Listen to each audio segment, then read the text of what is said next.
Hello, hello. Hey guys, what's up? Happy Friday. Happy Friday to you. What's going on? Ah, doing good. We've got one last week left on our holiday specials. So if you have not checked out our holiday specials so far, go to our website where it says shop. There is a link to holiday sale. And that will not only outline everything that we've got going right now, but it also gives you a little cheat sheet of what products are what and what sales are going on. Just as a big reminder, our last day to ship before the holidays is December 18th. So all of these sales are running through December 18th. That includes free shipping on all in-stock items. We've also got the Jurassic Park combo for $6.79. We've got buy two ornaments, get one free. Both Jurassic Park maps for $40. Buy a Goonies Adventure Collection and get loot for free. Buy a Bat Radio, get the bat cuffs for half off. And then buy a grapnel set and get the smoke capsules for 40% off. We got 25% off water guns, bat glyphs, and thumb knives. And again, free shipping on everything in stock. So be sure to check out our holiday sales, guys, before it ends in 6 days. Cool. Already. Yeah. And again, the free shipping alone, man, that'll save you some cash on things like the Hero Blade Runner Blaster, that sort of thing. Oh yeah. Heavier. And that JP combo too. That combo is yeah. $60, $70 worth of shipping that you're saving. Yeah. Good stuff. All right, cool. Thank you. Congratulations, Jared. Who won the spelling bee today? My son Alex did. That is great. Yeah, he was very happy. We were thrilled. Good for you guys. Super core memory for him. That is a superior intellect at work right there. That's what that is. Good genes for mom and dad. I hope so. So, yeah, very good. Amy, we got a question. I was reading our socials the other day, Yes. The hate mail. And no. I was reading our socials and I hate your videos. No. It was the one about, hey, I don't think you're going to read this. Go ahead. So this is from, just in case you guys are wanting to look and see this word for word, our post from Wednesday on our ruby slippers. I'm not even going to try to pronounce your name on your handle, bro, because I have no idea and I'm going to butcher it, but you know who you are. Not sure you'll see this comment, but what's your thoughts on prop replicas possibly decreasing the value of original movie props, especially if they look near identical to the original, what it's based on? I saw a post recently where someone wanted to sell an Electra prop replica, and it had several prop collectors annoyed. Their reason was how it could affect the value of the prop going forward, especially if people out there decide to resell the replica as an original. So I know there's kind of two questions in there.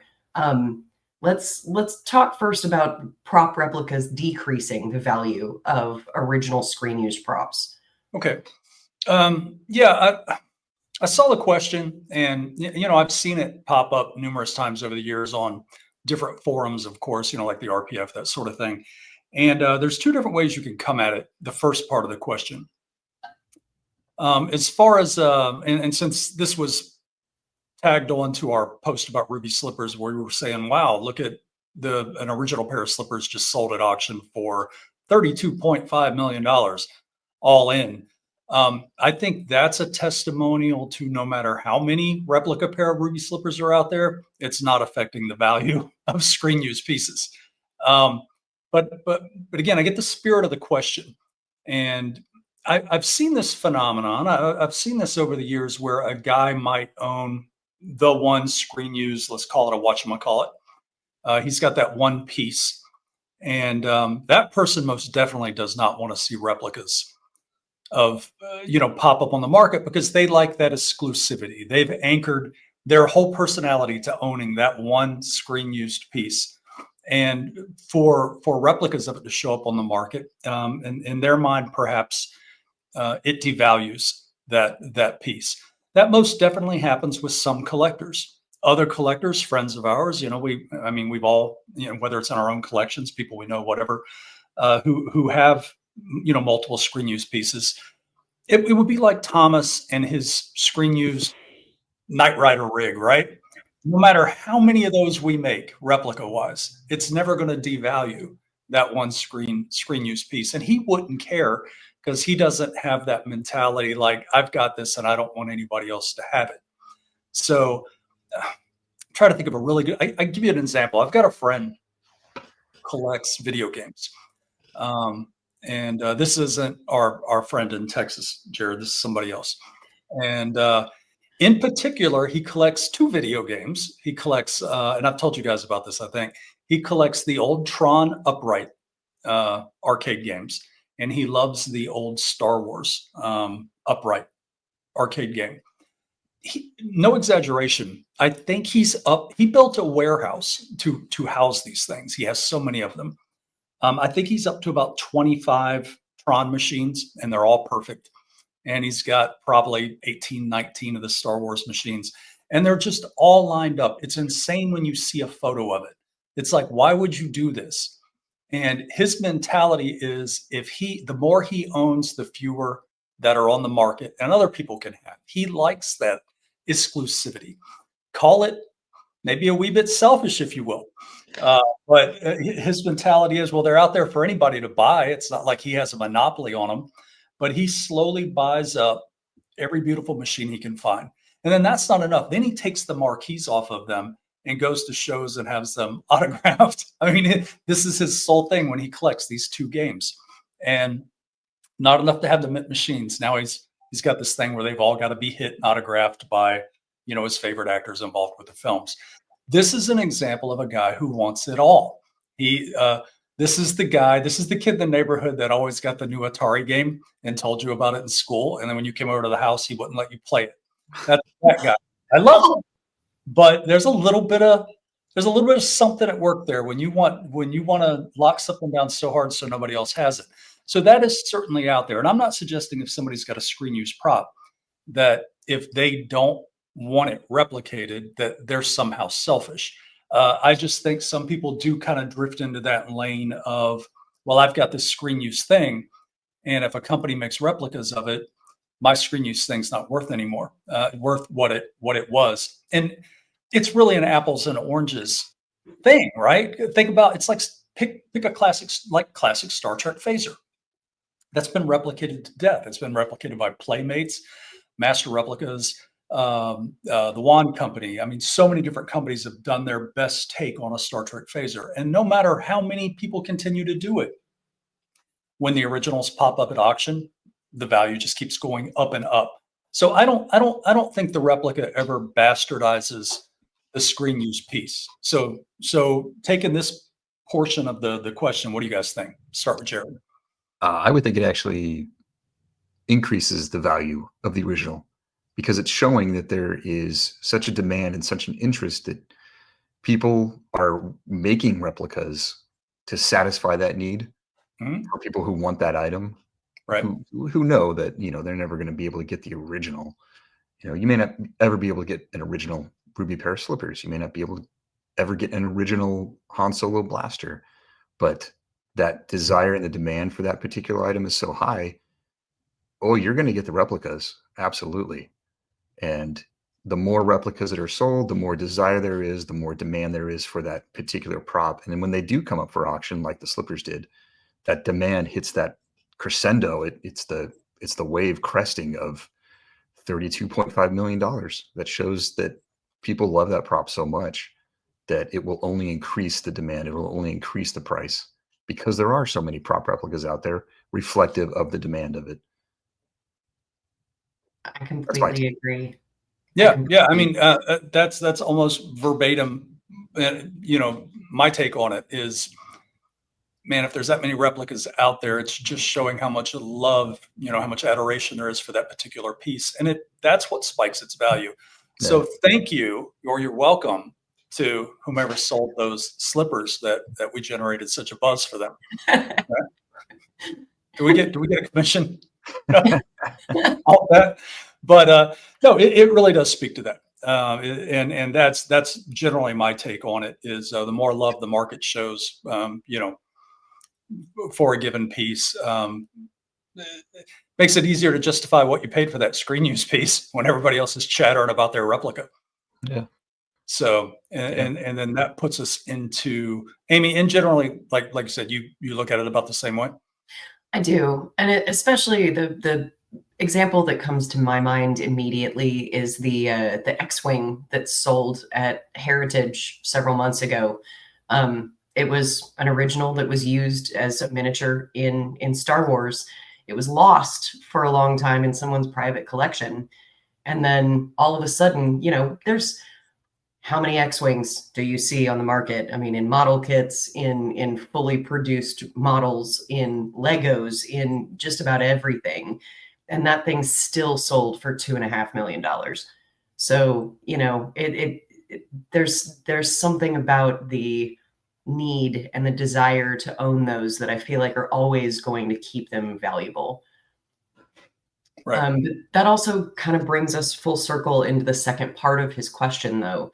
Um, how do you feel like do you really think that when people do decide to try to resell a replica as an original, how do you think that affects the market? And specifically because you've been in this industry for so long and have a better idea of what it takes to identify what is a screen used original versus a replica. So first, of course, it happens. People do take replicas and try to sell them as originals. I think it's increasingly more and more difficult. I think it boils down to if you're spending any kind of real money on a supposed screen used piece, you've probably done your homework. You're dialed in on that prop. You've hit the forums. I've seen people go to the forums and hey, what do you guys think about this? They kind of go for the consensus. Do you guys think this is legit? Whatever. And of course, if a piece is getting that kind of buzz, it's probably going to sell high anyway.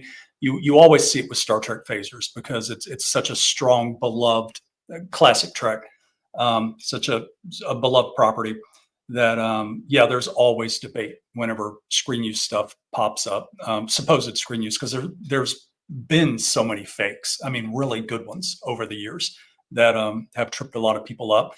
And now we see that with Star Wars stuff. So, again, those heritage properties that mean so much to everyone. It's unavoidable. I've never seen somebody take. Now, I'm not familiar with the case of the Psi, the Electra Psi that they're referring to. I know there were some replicas of the Psi. So if somebody took commercial replica Psi, and then tried to pass them off as original, I don't see that going far. I just the collector space, they're smarter than that, and I see them instantly going, hey, something shady going on here. The market's smarter than that. I don't see anybody really buying that. Jared, you and I talked about this not long ago, just some pieces I had made years ago. I've seen come up at auction as original. And I've gone as far as to contact the auction house that was offering some of these pieces and say, hey, that is not a real piece. That is, and they're like, well, how do you know? And I'm like, well, I made it in my workshop and I've seen the auction proceed. So it does happen. And there's no changing sometimes. I'll go and say right off the bat, this wasn't Prop Store. It was not Prop Store who did this. But over the years, I've seen different auctions run where, I knew pieces weren't what they were sold as being. So that's tricky. I mean, there were times 20 years ago where I'd purchased. Again, I shouldn't even have brought it up because now it sounds like I'm just being cagey about it. I purchased a lot of stuff from different productions, and like sometimes it's unused stunt pieces. And now I sold them as unused stunt pieces. Essentially, they were house pulls. Just it was neat, but no screen time. And then I'd seen those pieces get cleaned up, painted, resold with 3 different stories attached to them. So unfortunately, screen props that are close are often sold as what they shouldn't be. So it's just all the more reason to do your homework ask people, reach out, if you see something you really love. Now, we don't see this kind of thing happen with things like Superman costumes, like Reeves Superman. Those guys are so dialed in on those pieces. They could tell you every single thing about that stuff. You don't see too much, slippery stuff happening there. But I think for the sake of this question, we're talking about otherwise approachable pieces. If they popped up, if the Electro side, a pair of real ones popped up in auction, I don't think they're going to go insane. I mean, it's all relative, right? But they're not going to go for hundreds of thousands of dollars. But nonetheless, when you've got some close ones, probably cast from the originals, I'd love to have seen the ones in question because they probably had the DC copyright buried somewhere on the prop, or somebody scratched it out. There's a big gall mark where where they took the legal line off it or something like that. But yeah, it happens. It's unfortunate, but it's all the more reason to reach out to the community, study up a little bit if there's a piece on your radar that you want, that you think might be a little shady. I mean, Jared, what do you got on that? I mean, those guys who are trying to pull that off, they're risking a lot. They're what they're hoping for is that one person who doesn't do their due diligence, who's kind of just automatically starstruck by the claim that this is a rare screen use prop, and they just go all in and they're like, yeah, I'll take it. But they're risking a lot because I think more often than not, this collecting community is pretty well informed and they're pretty well connected. And before anybody's going to drop any real dough, they're gonna go on RPF. They're gonna call their friends. They're gonna thoroughly vet what this piece is, so that person trying to pass off a screen use piece that is not, they're more than likely to get outed as a ne'er-do-well in the prop collecting community and shunned and banished going forward. So it's a risky proposition for that person trying to pass a real or pass a fake off as a real. So yeah, I've never understood the mentality, because to your point, it's man, you blow a lifetime of credibility for that one thing. yeah, I mean it's yeah, it's and you never can made tell much sense to me. with how they approach that if there really is some nefarious intent there, or if they've just made an honest mistake. And usually if they've made an honest mistake, they'll fess up like, oh my gosh, I was told by the person I bought this from, or I thought it was, I made a mistake. That could happen too, I guess. But Yeah. So Amy, same thing. Yeah, I do have a weird question to kind of just ask the two of you, since you guys have both been in this industry a lot longer than I have. I vaguely remember a product that I worked on a long, long time ago that had what we always referred to as a marker on it. Like somewhere in the original piece, there was like a little, I don't know, greeting thing for, yeah, it was a tell. And is that something that you guys have seen more often than not on original screen use props? Or like if you're making a small run of something, would you personally put something in there as a tell for yourself? Hey, this is actually mine. This is not, one of the originals. Or hey, I know this is real because it's got this marker on it. Is that something that goes on a lot of time? yes, I know because I've done it. When we were working on Armageddon, so we were carving the big asteroid, a big motion control asteroid. This thing was like 16 feet long, maybe an 8-foot diameter. It was pretty big. It was different. It was foam, bead foam, 4-pound urethane foam, and there was so much surface area on that thing that we started carving in. I carved the Mars face, that famous Mars face photo. I carved that in there. A friend of mine did a little golf course on part of it. There's all kinds of little stuff hidden in there. So it may not be well known, but I think a lot of prop makers, model makers, fabricators, they will do stuff like that, not with the thought of like, oh, this verifies its authenticity for future audiences. I think they're just having fun making stuff, and they drop in little things like that where they can.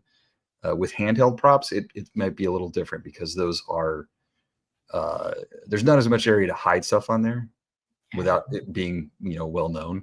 I'm sure, Ryland, you have some examples of more famous handheld props that might have tells in them and things that the original model maker or prop maker put in. Yeah, back during the prop renaissance, of 2000. No, it goes back that far when we were all trying to figure out, how many blades are on a lightsaber. What's the flash suppressor on the end of a solo blaster? All those things that we debated ad nauseum. How Blade Runner guns were built, all those things. As guys were starting to do replicas and invest a lot of time in it, recasting became a thing. Mm-hmm. So there's nothing worse. You put 6 months, a year into a piece, and this is back when everybody was working in resin, and you sell 3 or 4 of these things, and before you know it, here comes the guy who's recast your piece, and he's selling it. It's inferior. It's just a chode of a shadow of what you've done, but you can't give yours away anymore because this guy is just drafted on you and is selling them for pennies. So people did start leaving tails, if you will, in their replicas. Some of the more memorable ones that come to mind, I forget the guy who was originally one of the guys who was making a lot of stormtrooper armor back in the day when that was becoming a thing, the armor kits. I believe he, and somebody comment below and correct me if I'm a little sideways on this. I think he started putting a penny or a nickel on his mold. So there was a particular part, that was unseen somewhere on the armor. You could see the imprint of this coin that he had left, and that showed up in the thermoforming. So, later on when the guy comes up, oh, I didn't copy your sculpt. I didn't copy your armor. Well, right there's my nickel that I stuck in there. You're busted. So that's kind of how it started, louding some guys out. Jared's talking about the more fun element where people are just sticking things in there, like the mothership from Close Encounters comes to mind. Everybody's heard about the little R2D2 that's in there, but it's not just that. That thing was so big, it was so elaborate. There's a cemetery built into the side of this thing. You can Google Close Encounters Cemetery, and there's tombstones at a gate. It's nuts, and it's just a case of when you're filling in a lot of otherwise negative space, you might as well have some fun with it. But even my private runs over the years, that's one of the primary reasons I switched over to metal, because I was just tired of seeing the resin get knocked off. So I started going with more, practical, machined metal pieces and that sort of thing. People had to really want it if they wanted to duplicate them. And, and I always did them, the kind of thing that, not everybody was nuts for. It had its pockets of collectors. I tended to, make stuff that, I really liked. Well, since I don't do that anymore, I won't even talk about those. But, they're out there. But yeah, that's a thing. So that's a good question. People do leave tails, and they do it to this day.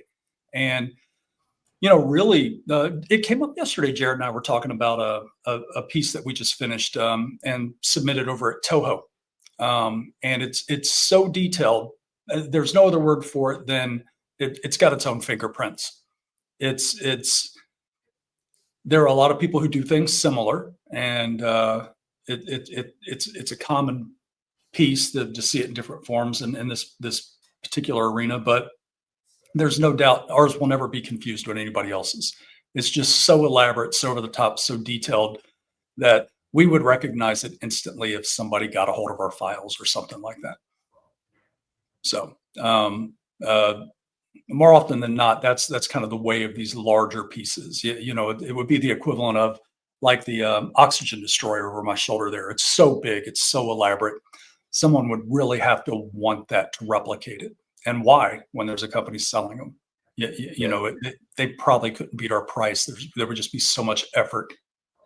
And often that's the case. But I would say, just going back to the beginning of the original question, no, I don't believe replicas in any way affect the price of screen use pieces.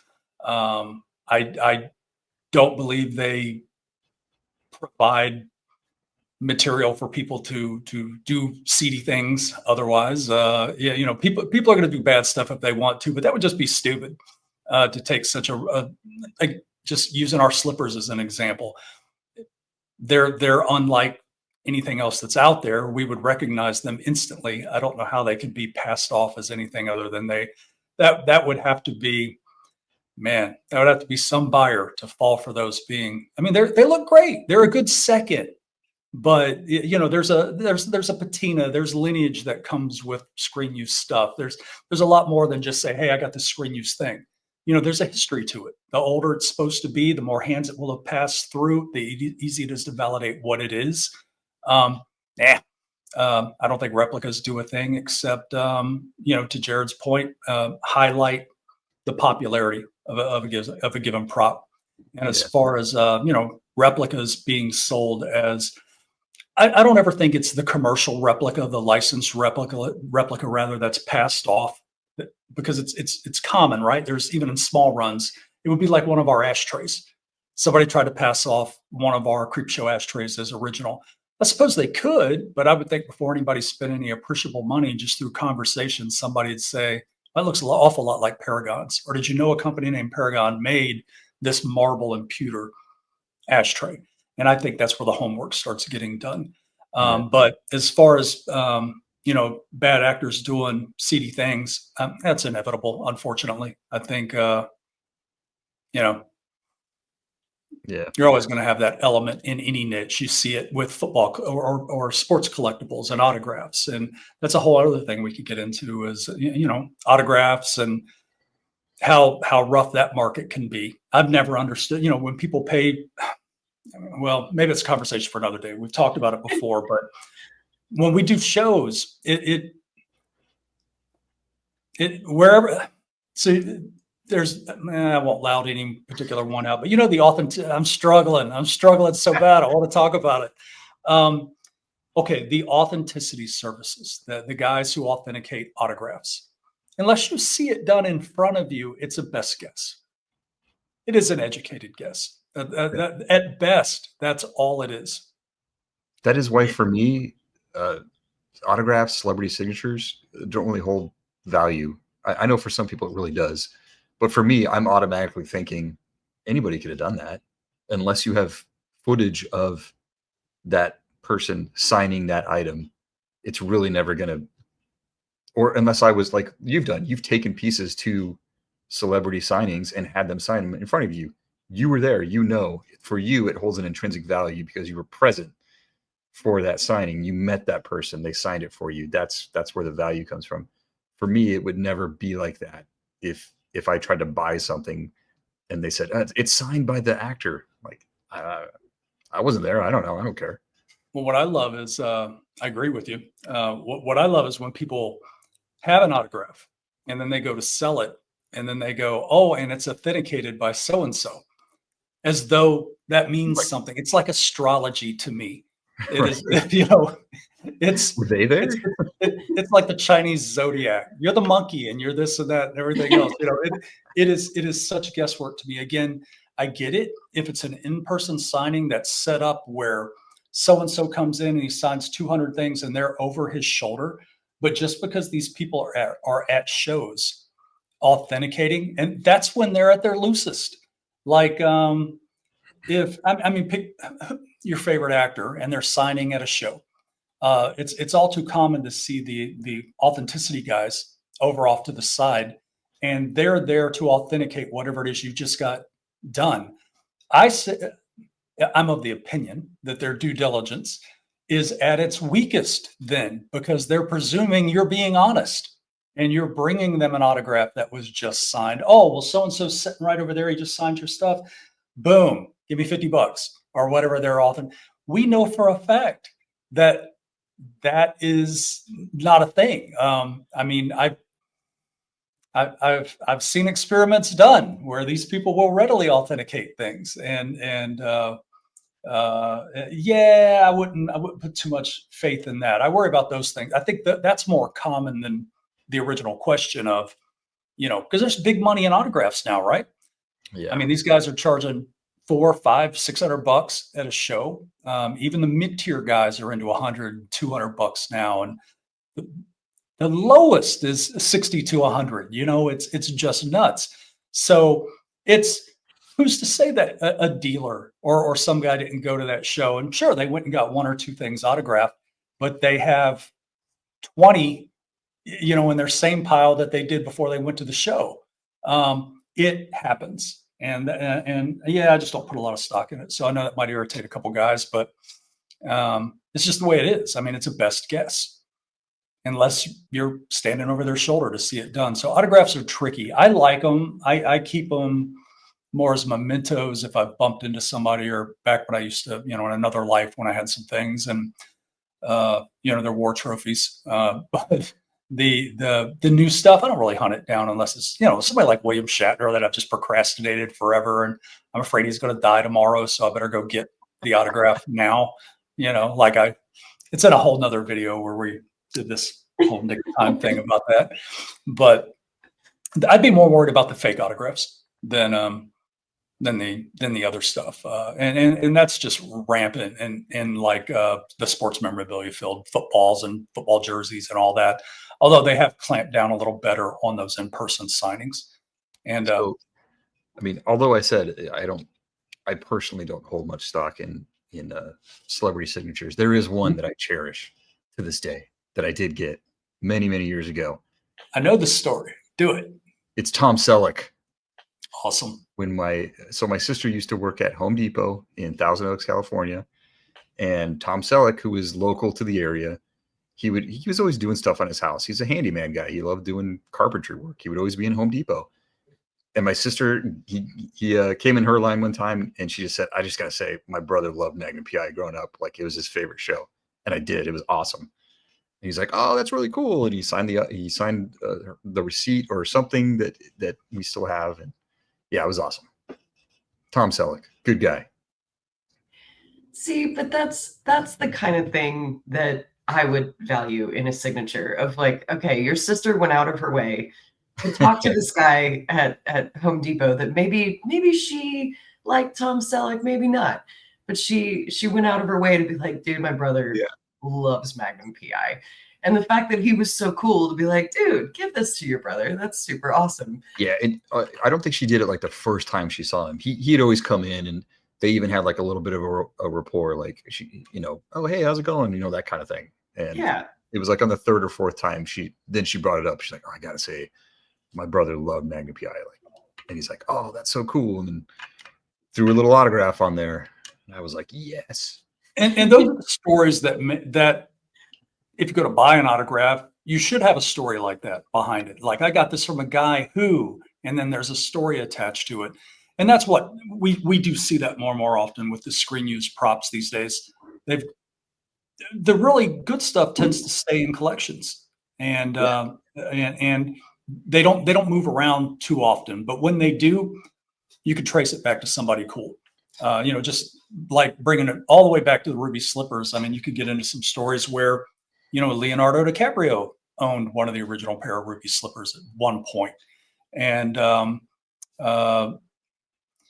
well, we won't go too much into the history of the supposed remaining slippers, but maybe that's a conversation for another one of these. We'll take a deep dive on that, and you know, the test slippers and that sort of thing. But you know, they've all gone through some hands at this point, so the originals, really tough to fake those. And they've all got a particular look, a patina to them, and so forth. That'd be really hard. It could be done. You could fake it, but it'd be difficult. That's a good topic though for another video, is the history of the item. Yeah, that, because that's most definitely a rich history, because that'll get into MGM and all the stories you've heard, you know, back in the day when screen use props were just taking up room in warehouses. They were getting thrown out. Yeah. And a lot of this stuff was, you know, salvaged from dumpsters, you know, like, hey, wait a minute, you know, I might want those. I've heard many stories, I'm sure you have too, of stuff that's just getting thrown away, and some guy's like, "Oh, I'll take it home." And oh yeah, and like prop vehicles left to rot on the studio lots and that sort of thing. I mean, we can get into talk about Bruce, you know, Jaws, and you know, that sort of thing. But yeah, we should talk about one of the orcas sitting out there rotting, Martha's Vineyard. We'll do that. That's a good idea. So we'll pick a few at a time and get into their history a little bit. Maybe we'll invite a couple people on who, know a lot more about it than we do. Yeah, good times. All right. Well, look, it's 36 minutes in. Let's wrap it up. I got nothing else. I think this will be. Is this our last one? No. We'll do one more of these before Christmas. Yeah. Yes. But this is our last video with regard to the specials, Yeah. And everything that we've got going on, since that will be cut off on the 18th. Absolutely. All right. Good And deal. you have through the 18th. So all the way to the end of the day through the 18th. I just got a question about that, like while we were on. So all the way through the 18th. You're giving them until midnight. Yep, I'm giving them till midnight. All right. California time even. I'll even give them till, I know. Whoa, guys. I love you because that means I have to stay up to physically change some of that. So don't. Well, don't what's say I worse didn't is love it you makes guys. me come in the next day early, so I make sure to get it out. So thanks for taking liberties with my schedule. I appreciate that. Anytime. Yay. All right. Well, let's call it done. You guys have a wonderful weekend. Yeah, See you have a later. great weekend. All right. Bye.